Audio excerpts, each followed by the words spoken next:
ज़िमनी इंतखाबात के दौरान दहशतगर्दी का खतरा। सिंध बलूचिस्तान के कौम परस्त ज़िली तंजीमें सिंध और कराची में कार्रवाइयाँ कर सकती हैं। ज़िमनी इंतखाबात का मोहतात अंदाज से इनेकाद किया जाए। वज़ारत दाखिला का इलेक्शन कमीशन को मरासला।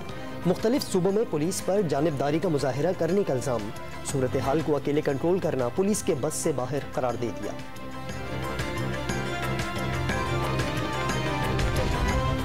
बिजली के बड़े ब्रेक डाउन से कराची के कई इलाकों को छुटकारा न मिल सका।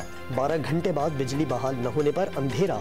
पावर डिवीजन ने बिजली की फराहमी कल तक मामूल पर आने का ऐलान कर दिया। गवर्नर सिंध की मेज़बानी में MQM और पीपल्स पार्टी का नए बल्दियाती बिल पर ब्रेक थ्रू।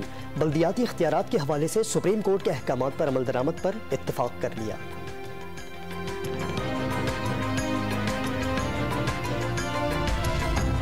इमरान खान का आज़म स्वाति को दौरान हिरासत बरहना करके तशद्दुद का निशाना बनाने का इल्ज़ाम। सिर्फ एक ट्वीट पर गिरफ्तारी और मुबैना तशद्दुद शर्मनाक करार दे दिया। साथ ही सेनेटर्स का भी PTI रहनुमा की गिरफ्तारी पर एहतजाज।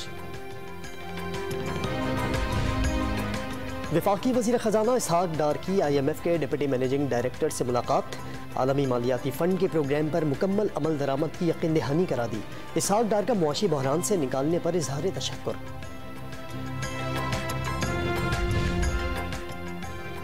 और पाकिस्तान जूनियर लीग के 10वें मैच में मर्दान वॉरियर्स ने हैदराबाद हंटर्स को 4 विकेटों से हरा दिया। मर्दान वॉरियर्स के हसीब खान शानदार कारकर्दगी पर प्लेयर ऑफ द मैच करार।